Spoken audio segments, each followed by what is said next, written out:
You know how I made this video about I'm making a series where I just read a whole bunch of books. Well, today we're going to be reading a Captain Underpants book. There's just going to be a few pages of wait, hold on, 50. Page 50 up to about like 10 pages. So let's do this. On Tuesday, everybody did show up in their pajamas. Why is everyone picking their noses? Asked Mrs. Fit. Baba, baba, baba, baba, hubba, hubba, hubba, wah, said Mr. Crop. On Wednesday, for some strange reason, the whole school smelled like garlic and rotten egg salad sandwiches, especially some of the girls. Boy, said Mrs. Guide, style today sure are getting bizarre. Baba, baba, baba, hubba, wah, said Mr. Crop. Thursday was, without a doubt, a complete and total disaster. There's a food fight in the lunchroom, shouted Mr. Ruffy, and the football team is destroying the teacher's lounge. Baba, baba, baba, hubba, wah, said Mr. Crop.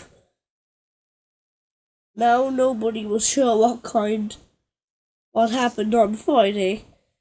Apparently there was a mix-up with the dress code and the year photos. Our school pictures are ruined, shouted Mrs. Dakin. Baba, hubba, wah, said Mr. Crop. Yes, it was a freaky week. All right. Wait, hold on, I can't, wait, but the big wedding was only a day away, and things were about to get really freaky.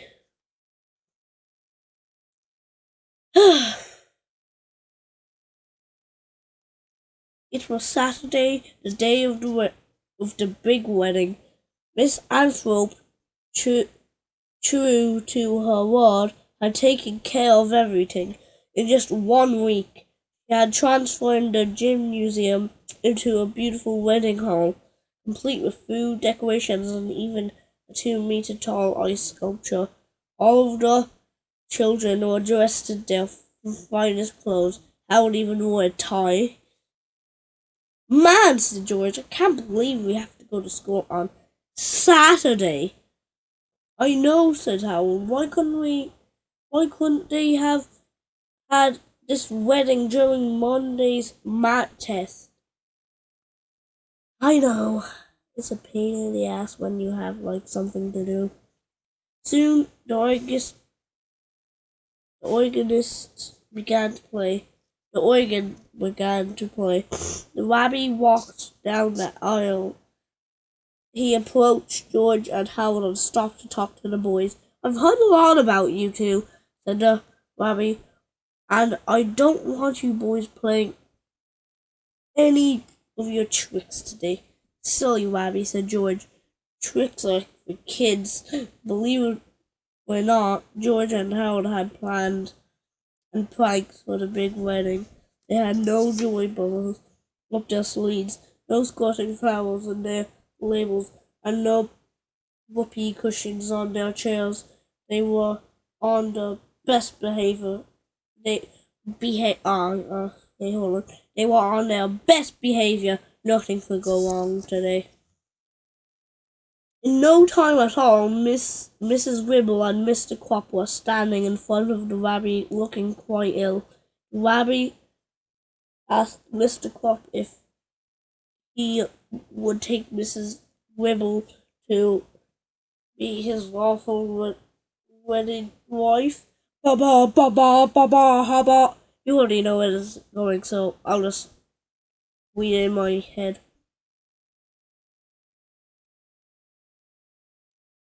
Just screw it.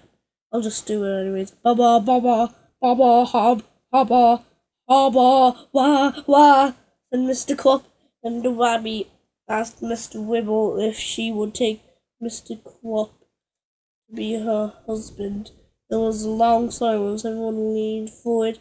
Mrs. Wibble looked nervously from side to side. Suddenly she shouted out the top of her lungs, "No!" Mrs. Wibble turned to Mr. Quop and jabbed her finger into his shoulder. "Listen, Quop," she said, "I can't marry you." That's too bad," said Mr. Quop. "You're a mean, cruel, vicious man," said Mrs. Wibble, "and I respect that. It's just what?" asked Mr. Quop.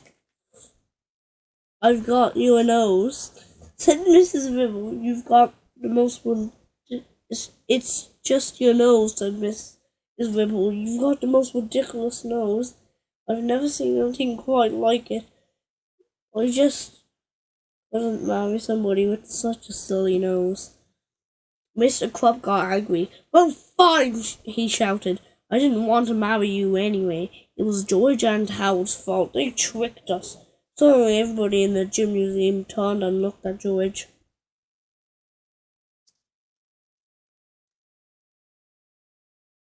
"Time to go," said George.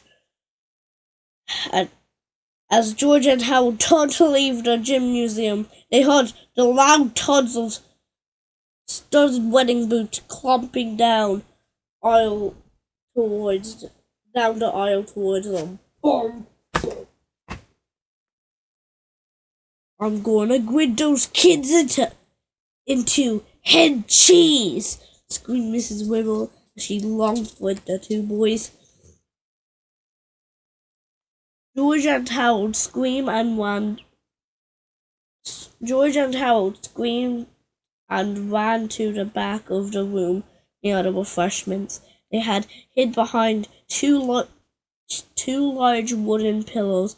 Mrs. Wibble approached the pillows and grasped them with her mighty hands. With a horrible roar, she pushed the white pillow over it, landed on the back of the lunchroom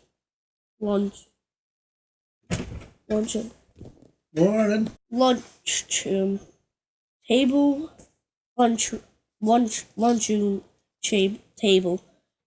causing the front of the table to flip high into the air. Unfortunately, this sent all of the food flying into the crowd.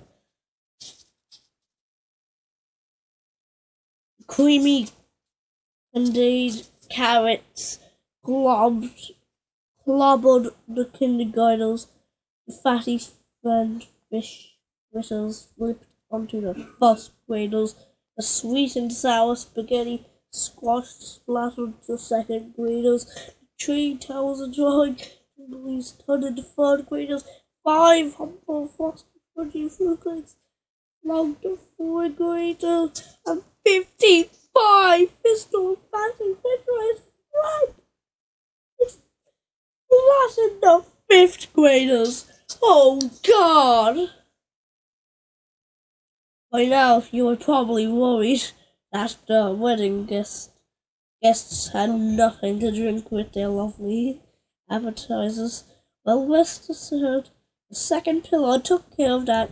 Mrs. Wibble pushed the left pillow into the fresh fruit display, causing it to topple over, sending 2 large watermelons crashing down into the 2 oversized punch bowls. This created 2 enormous splashes of tropical fruit-flavored punch, which rained down upon the wedding guests like a torrential downpour. We've made it to page 68, and that's going to be the video for now. Hope you enjoyed, and goodbye.